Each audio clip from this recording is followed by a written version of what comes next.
আসসালামু আলাইকুম, সবাই কেমন আছেন? আশা করি অনেক ভালো আছেন। আমিও অনেক ভালো আছি। আজকে আমি চলে এসেছি বৈশাখী মেলাতে।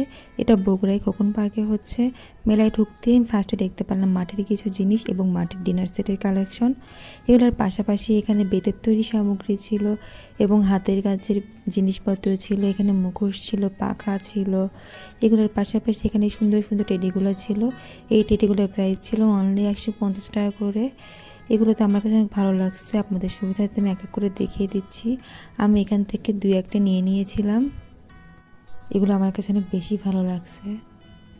আর এইখানে 3 পিসের পাশাপাশি ছিল সুন্দর সুন্দর কিছু জুয়েলারি কালেকশন। আর এইখানে ছিল ছোট বাচ্চাদের হাতের কাজের ফ্রক। এগুলোর পাশাপাশি বড়দের 3 পিস, কুসুম কাভার, পুঁতির শোপিস থেকে শুরু করে আরও অনেক কিছুই আপনারা এই স্টলটাতে পেয়ে যাবেন। আর এইখানে পাপোশের কালেকশন ছিল, কুসুম কাভারের